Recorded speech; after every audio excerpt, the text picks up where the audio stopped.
Welcome back to AI for Founders. I'm Ryan Estes. Today we're diving into the future of revenue with Mark Walker, CEO of New.io, a company that's raised over 40 million and is powering some of the biggest names in AI, including OpenAI, Jasper, and Glean. New has delivered 3x year-over-year growth and created an entirely new category called revenue lifecycle management. In this conversation, you'll learn how the fast-growing AI companies are experimenting with pricing, why outcome-based models matter, and how to avoid being trapped in outdated systems. If you're a founder, SaaS leader, or anyone navigating price strategy in a hyper-competitive market, this episode is for you. Get ready for high-energy, big-picture look at what's next, quote-to-cash, hybrid models, and protecting your margin in a world where the pace of change is accelerating every quarter. Good morning, Mark. How are you? Hey, Ryan. I'm great. How are you? I'm doing good. I really enjoyed digging into you and your company a little bit with the LLMs before we got going. So I'm really excited for this conversation. So let's just start with a quick introduction to New. Great. So New's really a next generation business system for recurring revenue and consumption companies. I didn't found it. I was introduced to it about 3 years ago and asked to become the CEO. There's a whole story about that we can get into later. But really the thesis is that at the pace of change that we work at today, you really can't be stringing together different systems, but you do want systems that have the same kind of power and integrity of the old systems, but they have to be much more adaptable. So quoting, contracting, self-service, billing, consumption, whether directly or through our partnership with Metronome, they're really powerful. Absolutely. The whole pricing model now is getting thrown on its head. We had the golden era of SaaS, which now is being challenged from different models. It's still in the air, right? Everything's changing and everyone's experimenting.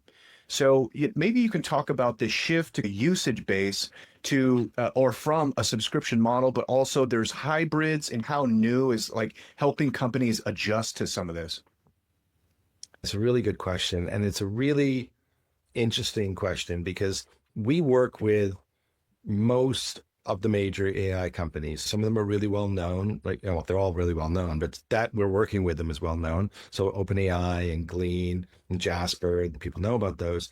And then there's a bunch of other ones, but together they comprise like about 98, 99% of enterprise AI compute, right? Our customers or about to go live with us.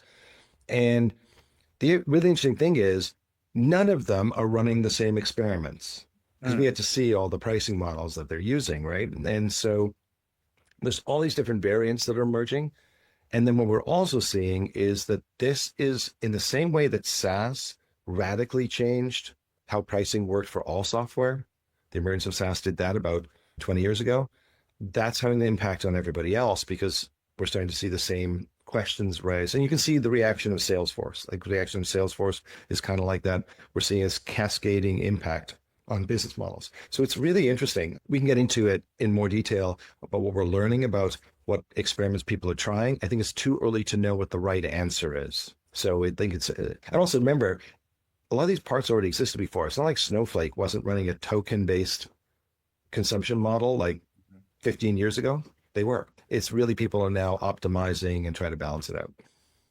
It's interesting. You have some of the biggest clients in AI in the world, customers. What are their challenges as they're thinking about pricing? And because it seems like the subscriptions for most, let's say, major LLMs, if you're talking about Gemini, you're talking about ChatGPT, you're talking about Anthropic, you're talking about all the big ones, are all competitive with each other. And they're all vying for new products that they can add and where can they have like upsells potentially. So what kind of challenges are they looking at right now as far as pricing goes? So you don't get to play with those people talking about what they're actually doing. So I can only talk in generalities, but I think here's a really interesting pricing problem that I don't think has ever existed. Well, it exists in computers. It's like Moore's law on steroids, right? So the cost of compute, meaning the cost of a token, is plummeting. So imagine that you're the chief revenue officer of one of these companies, or even just an AE trying to contract for one of these companies. And you go, okay, so you're going to spend $1 million with us, and that's going to be, I don't know, whatever number of tokens. Meanwhile, the cost of tokens is going down. Yeah. So people try to put together pricing contracts that are fair to the customer and fair to the provider, while simultaneously in this vicious competition cycle, driving down the cost of the thing you're selling. Imagine in the old world, if you were selling seats and you had comparable seats, because that's the other thing, is some of these capabilities are quite comparable, and the other company starts going, oh, our seats are now half the price. And by the way, we're going to honor that for existing customers. That is definitely not a problem we've dealt with before, right? So that is, I think, a very common problem that these companies are. Now, for some companies, this is why outcome is so important. If you're an outcome-based company, like I charge you $10 per resolution or $10 per document processed or $10 per whatever, this is great news because your input cost is plummeting, right? But if you are a token selling company and you're effectively selling compute, obviously very value added compute, this is a very interesting business model problem. 100%. And this is tip of the spear stuff too, is like outcome as a service is here how I'm hearing it described. We had software as a service, then we have service as a software, and now we're hearing outcome as a service. And I'm really interested in what that model is. So is this basically assuming like agentic support that can then show attribution for the system that's employing it? So if you have outcome-based solution and your outcome you're looking for is one widget sold, then essentially what one of the outcomes of the agentic solution is going to be actually to show attribution for the outcome. Yes and no. And first of all, one of the things I think we have to really anchor on is don't think of agentic or AI-based solutions as being separate from the rest of the software milieu for two reasons, right? One is AI or probabilistic computing will never be as efficient or effective at doing some things that deterministic or programmatic solutions be able to do. For example, the odds of you getting truly probabilistic accounting is probably very low. There's just no juice worth this. There's no juice that justifies the squeeze. You probably get probabilistic configuration of and data entry and a bunch of other things that lead to accounting, but maybe not the accounting itself. Maybe accounting, because accounting's kind of made up anyway. But there's other things that you might not want to do that with. But my point is that these pressures will affect all software, right? So the problem with outcome-based models is that for some companies, it's really straightforward. And for other companies, it's completely ridiculous, like hard to do. So I'll give you a good example. If you are Checker and you do background checks on people, they already do outcome-based pricing. DocuSign is outcome-based pricing. Did they sign it? That's the thing. That's what they're selling. They sold you generated a document and they signed it, and they sell it in envelopes, outcome-based pricing. And Checker, background checks. It's really simple. If you buy data enrichment from Apollo or from ZoomInfo or name the other, all the Seamless and all those other people, same thing. You wanted an outcome and you got it. You got your data enriched. Now, there's obviously lots of other things they sell that may be less outcome. That's another thing. Those are examples where you can easily imagine price per result, right? But think about new, for example. We have a challenge where we're really accelerating the ability of companies to do business in lots of different ways, but it's not like they got bigger solely because of us. Like we do have pricing models that basically say, yeah, we don't charge you, even in our revenue-based models, we don't charge you for like how much you grew. That is your ROI. But it's not like we made you grow. We helped you. We were part of the answer, but not the whole answer. That's problem number one. So unless your system is doing a unitary thing, it's hard to do outcome-based pricing. But then you can do variants on it where you can do step-based pricing. I help you. How many of this did you do? How many of that did you do? But that's getting back more to the snowflake world, right? The other problem with outcome-based pricing is that a conflict of interest between the customer and the software company around how many outcomes they would like to automate. If you're interested, I'll give you an example that I heard recently that really drives this point home. Yeah, please. So I was talking with a senior executive in a very old industry. Pretty much this is like Fortune 1000 stuff, right? And this CEO, and he's very forward looking. And one of the things he does is he takes all his senior managers out, or not even the senior managers, literally anybody in the company who sticks around for 5 to 10 years, he figures out some way to take them to a barbecue or a dinner or some kind of event to celebrate their tenure with the company. And the question he asked them is, what do you know because of what you do that you think I should know as a CEO that you think I don't know? And it was a great freaking question. Just so it gives you an idea of who this person is. It's like a Zen Anyway, koan almost. Pardon me? It's like a Zen koan almost. Yeah, exactly. Right. Somebody in their claims processing, it's an insurance company. So in the claims processing department and the underwriting department says, our AI-based underwriting system is killing us. And he said, sorry, how? He said, we used to spend 80% of our time bringing value to people in the hardest point in their life. We helped them with emergency funding for their funeral, and then we helped get them through the process of getting their claim settled. And that gave great meaning to what we did. But now that all that is taken care of by the AI. So the only people we get to talk to are people where the guy who died gave the insurance to his girlfriend, or the person who died stopped paying their fees, or we can't figure out if the person's dead or not, or or it's not clear who the beneficiaries are. That's our whole day now. And as a result, nobody wants to do that. As a result, the part that the AI can't do, the human part, there won't be anybody to do that part because nobody's going to stick around. And so they're having to significantly salt the workday of these people with happy cases that the AI could handle. So if you're in the software company and you're selling the outcome, and now your company is now going, actually, we're going to salt it back in. People are going to have to build that in as a feature and sell it. Like, the salting is valuable. And I thought it was a really interesting experience. The conversation went on to talk about how other parts of the company had an even worse experience. I thought it was super interesting and really probative to what we're thinking about in outcome-based pricing, because the outcome you want may not be as simple as what you think. I resolved the ticket, yeah, successfully or unsuccessfully. That's a big example, right? So in that case, is that the AI is actually taking the joy out of the work experience for the staff? Is that kind of what he was describing? And when you take the joy out of doing what you do, you then take the enthusiasm out, and eventually you have staff churn and you have no experts anymore. So if anything changes, there's nobody actually to understand, or there's nobody to deal with the edge cases, and there's nobody to deal with the rest of it. And I think we all have to be cognizant of that in deploying these solutions. You can make it better, but you have to think about it.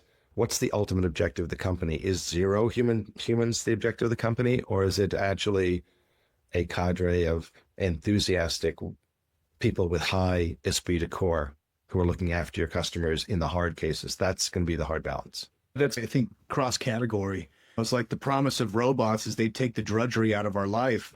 But the robots came for joy first a little bit. If you're thinking about like design and art and music and like the creative pursuits right now is really struggling. It's really interesting. One thing I wanted to ask too about like outcome-based pricing, because what's nice about it too is it is derivative of the price of compute. Now, it seems like because the desire and need for compute is so great and power, it's basically going to it's on a trajectory to run the power for unlimited energy to zero. At least, let's say on a 100-year scope is a result, a positive outcome of AI. Maybe the top one will be like free energy for everybody once AI figures out how to give it to us. So, it makes me wonder how that's going to affect pricing. If you can unbundle the price of compute with the price of your product, then what is the strategy and tactics then about setting pricing? Or even what is it today? Because I've spoke to dozens of founders and like really nailing where and how to price becomes like a major pain point for them. I think you need to think about it as what is your differentiating value over the raw compute? So for example, there's all sorts of things. We use tools that are based on that use the large language models from the customers that we actually have, for our own customers. So the people you don't expect, just say for right now, to say Anthropic and OpenAI, but obviously there's other people. And those tools, and obviously we have enterprise accounts, and we use AI across the company in many different ways, but we don't use necessarily Anthropic directly in all use cases or OpenAI directly in all use cases. We are often using them through mediated solutions, right? So that raises two pricing challenges. Actually, I'll give an example from New in a second, but one is, are you differentiated from the other providers of that experience? In other words, it's not that hard to differentiate yourself from the raw capabilities of the underlying models because they're not packaged for purpose. So yes, they can be used. Like, for example, you can prompt OpenAI or Anthropic to do amazing things if you are an expert in doing that. But we use tools that automate the prompting in effect, or the agentic reach out, and provide results that I don't need to train an AE to be expert at that. It just enriches data for them and that's the value of that software. So in that case, if that's what it's doing for me, it's not connected to the drop-in compute. It's connected to how well does that save my AE time. Now, maybe the drop-in compute may eventually change how many AEs I need or something like that, but that's, I'd say, a good distinction. If you're selling by way of Lovable and Bolt, right, going straight at each other, and Cursor and a bunch of other companies, the competition between those companies, and they're all great companies, by the way, they're all interesting and great companies, but they are differentiating on being amazing at different things, right? So if you're fundamentally thinking of it like a design to prototype, even to delivery model, you are probably in the Lovable Bolt end of things. And then if you're in the hard coding and the hard engineering end of things, like we are, by the way, we'll use all these tools, but they are used in different ways for different purposes. So the people who are using Cursor and all the other IDE-based things are not using, they're not using in the same way as the teams that use Lovable or Bolt or whatever.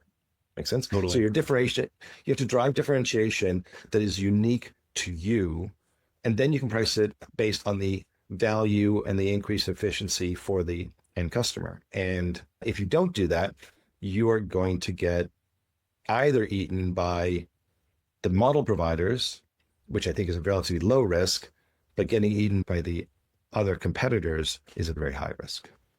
Yeah, it's the one that comes regardless of how you price it. Like, even if you gave away for free, if there's a better tool, people will pay for the better tool rather than use the free one.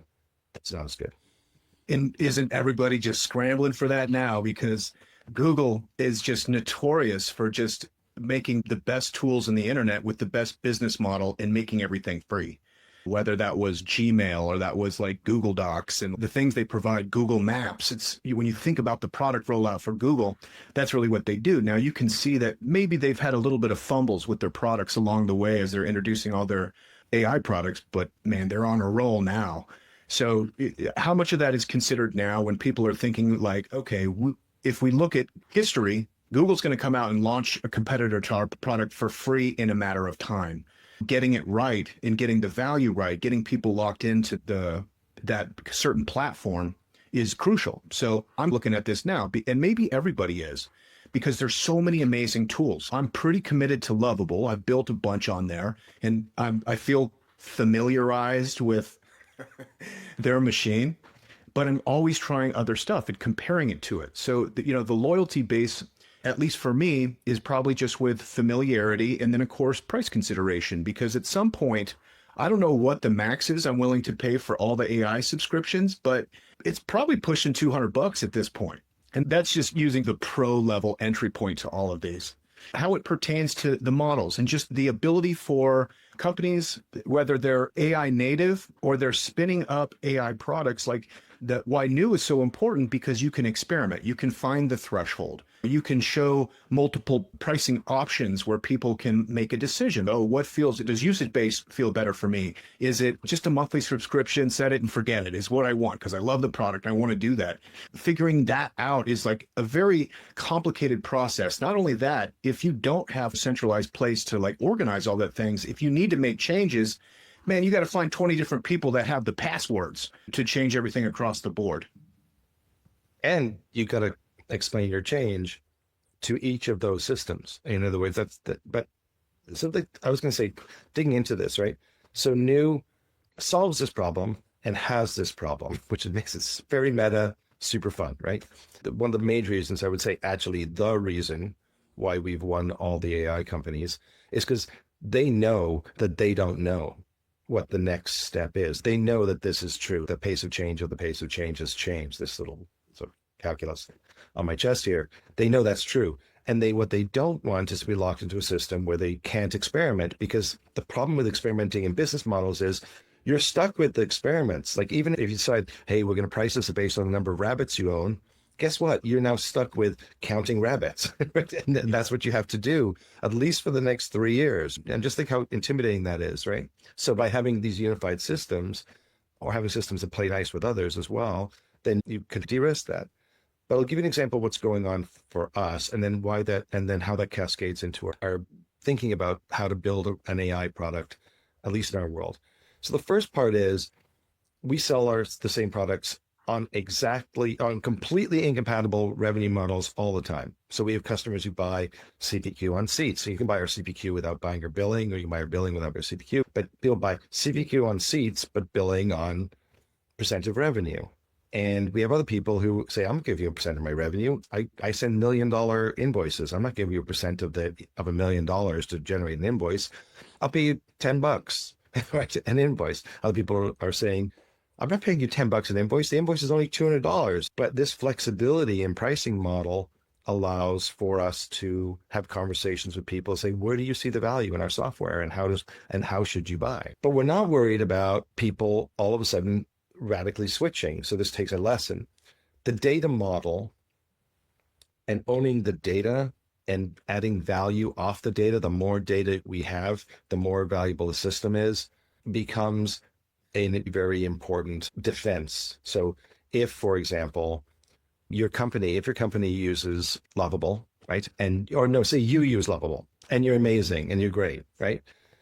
If the company adopts Bolt, right, and now you have 20, 30 developers using Bolt, and I'm not saying Bolt's necessarily better than Lovable, I'm just saying they're competitors, then that ability to switch becomes a much more complicated problem. So building things into your products that make it easy for people to collaborate, to work together. And you see this actually also in the offerings of OpenAI and Anthropic, their team-based products, where they have combined workspaces.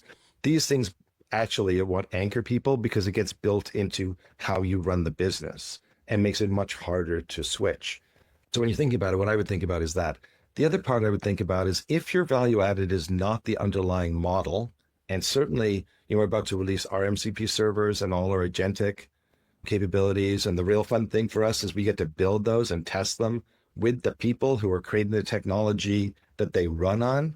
But what we didn't do was say, you can only use one of them, or even any particular model from one of them. And the reason for that is that different customers will have different preferences and different use cases and will want different outcomes. And actually, when you run these things, they're materially different, like not materially better, they're just different. And you may decide to test both of them and go, all three of them, and go, actually, for our company, this one's better, right?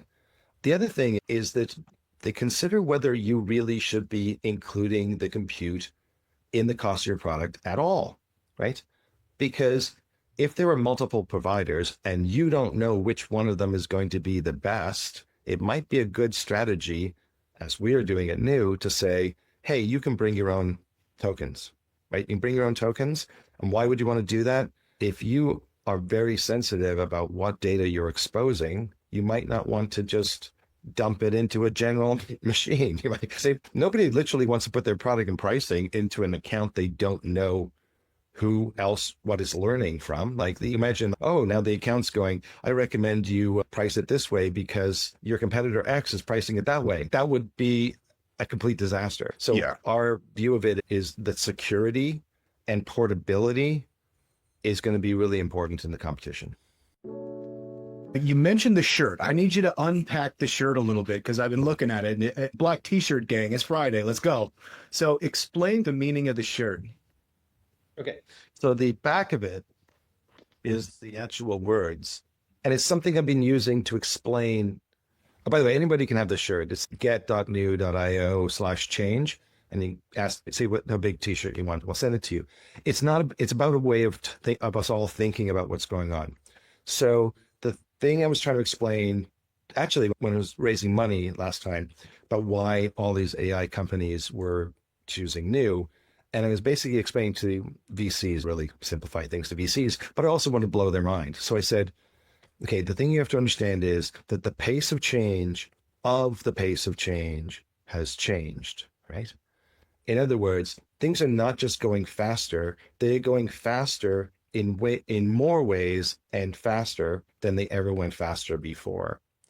And the reason that's super relevant to why New is being adopted is now it's not the length of time you've been in business is actually potentially a bad thing, right? Because you've got a data model, legacy data model that's not very adapted. In fact, maybe the answer is, and we're seeing this in some of the emergence of very high growth companies, the new entrant may be in the best strategic position to take the market.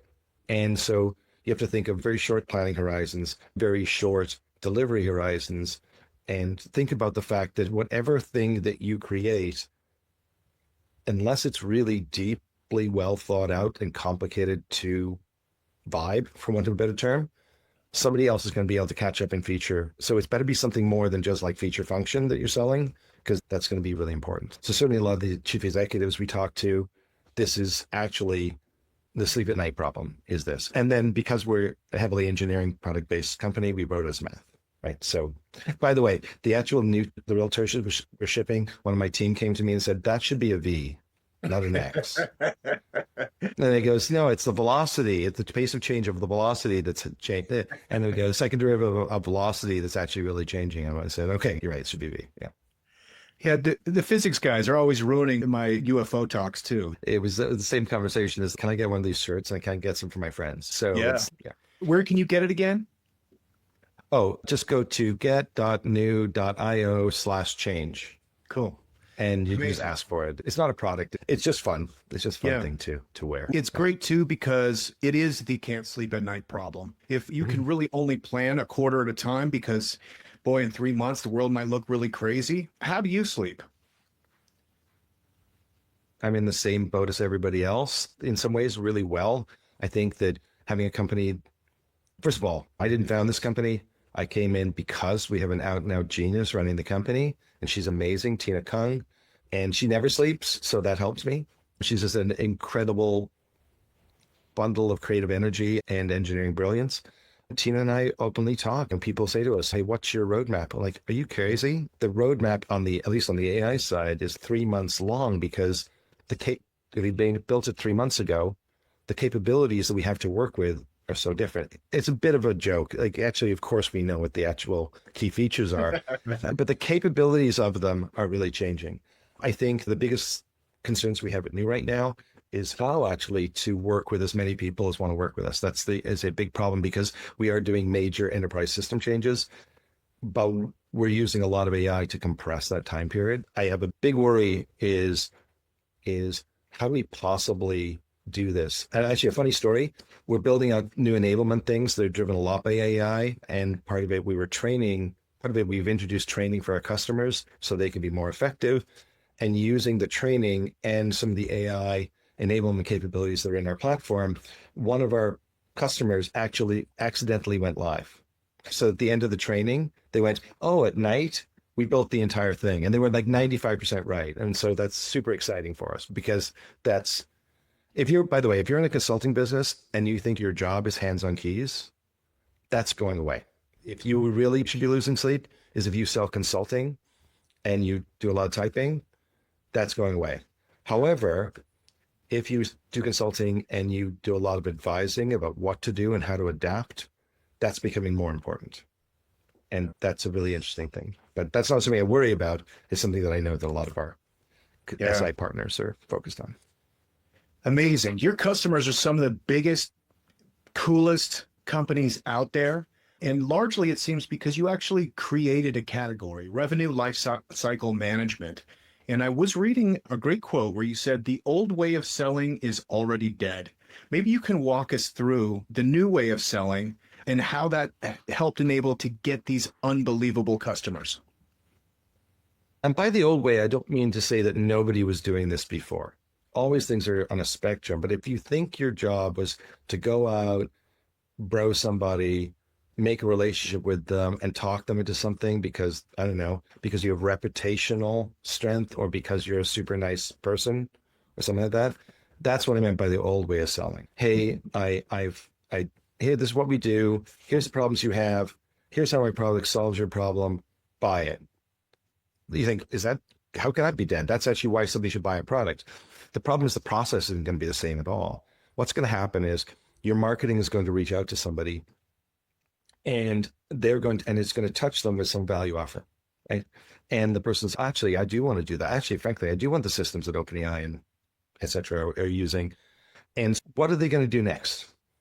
They're going to go on ChatGPT or on Claude or wherever, Gemini, and they're going to ask them, if they're smart, they're going to ask, what are the challenges? I'm considering product A, product B, product C, and they're going to jump straight to what are the problems that people are having implementing this software. They're not going to go, what's the happy path and what are the good reasons why people do that?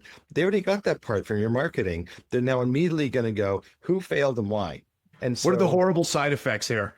Yeah, what bad things can happen.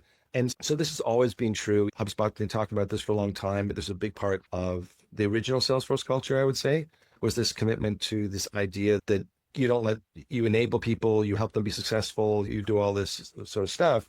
And working with customers and listening to them is going to be super, super important. But the other part is you have to be open. You have to be completely open. Now, so what do they want you to do? What they come to when they do want to talk to human beings, but they want the human beings to guide them through an analysis of why this might not succeed. And so the real new way of selling is either nothing, in the sense that you just enable people to go down their own journey and then facilitate the transaction at the end. And that's what a lot of PLG and SLG is, or it's very collaborative. In other words, we train our people to actually talk about why you might not want to buy new. So for example, if NVIDIA came to us, right? Imagine how hard it is to turn down NVIDIA, right? But actually, I'm not sure what they actually bought, but I sent them to Logic because they sell basically very highly configured compute platforms, like the computing equivalent of selling helicopter parts, right? And they're infinitely configurable. And we just said, you know what? I know you love our software. I know it's amazing and it's applicable to part of your business, but the big meaty part of your business, we are deliberately not good at that. It's not that we're accidentally not good at it. To be great at something, you have to not try to be all things to all people like RCA is trying to be. And we basically say, so we actually say, you know what? We don't think we're the right fit. Here's a bunch of vendors we respect, and you should go talk to those people. Would you like me to make intros for you? Which just then made me want to throw up in my mouth. But that was the right answer for that person. That's what's going to actually win you more deals. How does the story end? We get lots of back channel from some people that we talk to over there. It sounds like the new way of selling is integrity. And I'm glad the old way is gone because I suck at golf. I just can't do that. I think the human part is still important. I don't think it's not important. I think that you get out of the office and go see people is still important. It's just get out the office and go see people and listen. Yeah. I love that. Amazing. Mark, you've had an unbelievable career as a founder and a leader, multiple exits, super successful. What was it about new that got you off the bench to come lead this company? Tina Kung. So I was asked by some of the early investors, and just think about it, like New is basically like another financial system like NetSuite. Like it's not the same as NetSuite, but it's still a very big, hairy ass goal of replacing multiple different systems with one thing. So that's the analogy. And I just sold a company to TA. We owned that company almost completely outright. There was no VC in it. So it was great. And we just managed to make money like right from the get-go. So that was how we managed to hang on to it. So I was planning to just go kiteboarding and not run a company for a while. And then Tina gave me just the most clear, statement about what she wanted to achieve. And it's so true to her and true, like her commitment to our customers is bonkers. I once asked her, because people try to buy us all the time and we're not for sale, but I said, how much money would be enough, Tina? And she goes, no amount of money. We're not done. I think she's committed to the outcome for our customers. And I'm just like, I love that about her. I don't think that's actually true. I think anybody out there who's thinking about a very big number, it's always possible. But I think Yeah. But I think it's the ethos of the clarity of vision, the amazingly high level of execution, even at the early stage when I first joined them, and then this complete obsession with the outcome for our customers that I find energizing and joyful. And we have a thing about new, which we say all the time. This is so hard that if you don't love it, you should leave. What we're doing is so ridiculous, like climbing Mount Everest. If you don't really like mountain climbing, you probably shouldn't do that, right? Amazing. Let's look beyond the quarter to the next 12 months. You guys have raised 40 million plus. You guys have the biggest logos in the world as customers. What are the big challenges over the next 12 months? I think, again, being customer focused, I think, look, New is a very young company, and we have tremendous appreciation and gratitude to all the early customers. So one of the biggest things for us right now is New is way better now than it was, say, 12 months ago. It's way more mature. It's way more extensive, working with some of these amazing companies. Have you ever heard the Bill Gates interview about how IBM made Microsoft a massively better company? It was one of their big strategic advantages of working with people who demanded a lot. These massive AI companies, because of their pace of change, are that for us. So one of the big emphases for the next year is going back into our customer base and say, hey, can we come back in and look at how we implemented you and talk again about this? And there's no charge for the service. We're going back into all of our customers and saying, hey, can we look again and think, is there a better way to do this now? Can we help guide you through that transition? Because we're profoundly grateful. Like I said, God bless the first people to buy enterprise software. Like, somebody has to do it, and we're very devoted to them. Why? The reason is that if you really want to do what we want to do, which is be the biggest business system, one of the biggest business systems on earth, and certainly the biggest recurring billing system on earth, then you really have to be focused not just on the next customers, but on your existing customers. And so that's a huge push. On the new customer side, the big concern is that right now it's a complex product. So the demand for the product is completely right now outstripping our ability even to respond to the phone calls. So I'm very fortunate to have a lot of senior executives from major tech companies on our team. We're basically spearfishing some other great people and really laying track for delivering the same high quality experience to the next generation of customers, the high touch experience to the next generation of customers, but not necessarily by us. So that's the interesting thing. You need to scale it. So it's how do you let other people build really successful business models? So if you're an SI and you're in the Salesforce space, we're super focused on helping those companies get through that transition into a much more profitable future rather than just taking their lunch. So in 12 months, we'll be a very significantly bigger company, but we'll have a much, much bigger ecosystem. And that's the most exciting thing going on right now. Tremendous. Thank you so much, Mark. This has been awesome. Last question. Based on where you see the puck going now, if you were entering college as a freshman, what would you study? Actually, I get asked this question all the time. I would say study whatever the heck is going to make your college experience really important to forming who you are going to be. Don't make a call as to what the future economy in 20 years is going to need. In other words, if you don't think, or let me put it this way, if you go to college and you're not so interested in what you're studying that it will become an obsession and you'll learn to be just a complete nerd and geek about what you're doing, and I don't care what it is, right?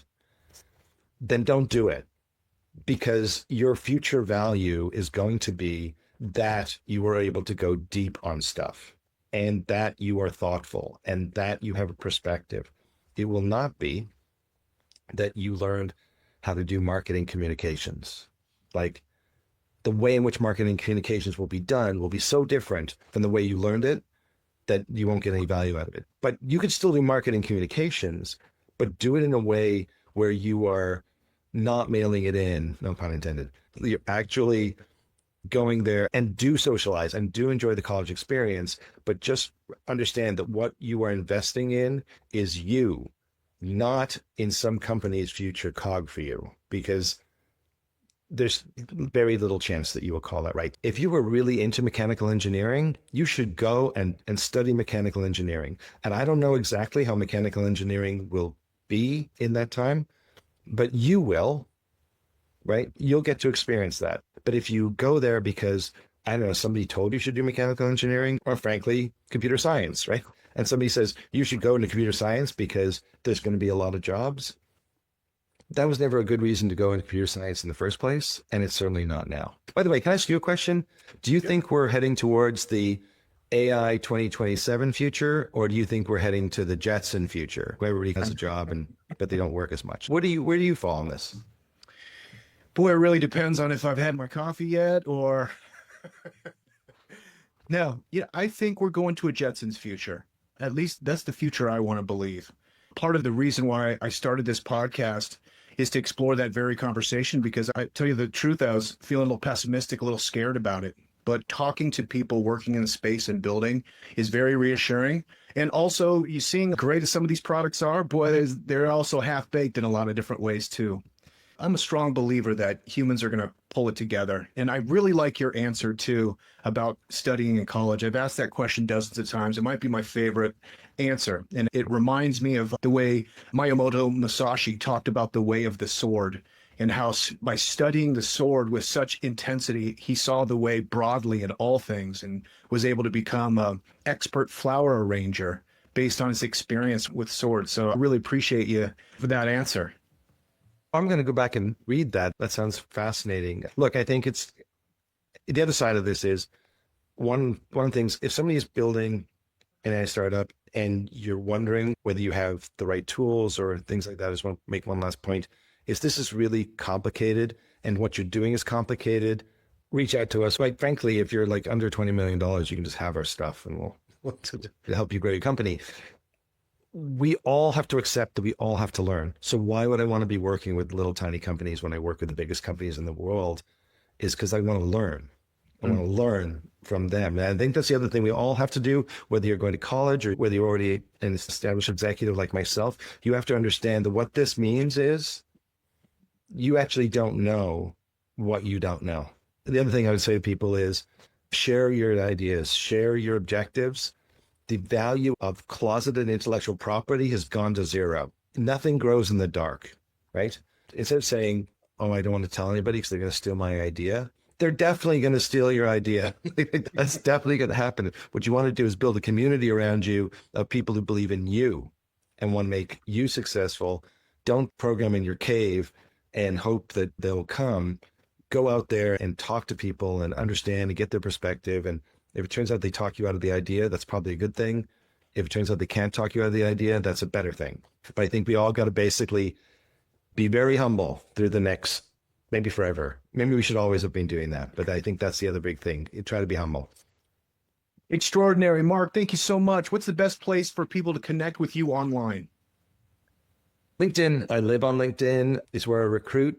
It's where I learn a lot. I don't have enough cycles to be really responsive on Reddit or on X. So LinkedIn is easy to find me. It's easy to triangulate on me. My first question when anybody connects with me, I won't connect to everybody. If you send me a connection request, tell me what I can do to help you, right? If there's something I can do to help you, I'm super interested. I'm more interested in what I can do to help you than what you can do to help me. But if what I can help for you is talk to you about your new product or your new service, or maybe connect you with people who'll be interested in betaing it, or frankly, finding the right person in my company to sell to, I'm open to that, just as long as you basically come to with the same attitude of you're coming to help me and asking me to help you. But if you just need me to help you, I'm totally fine with that too. Amazing. Mark, thank you so much. Thank you so much, Ryan. This is super fun. Thank you for setting it up. You bet. Bye. Hey, founders, let me ask you this. Are you building with AI or getting left behind by it? If you're serious about scaling smarter, faster, and bolder, you need to check out aiforfounders.co.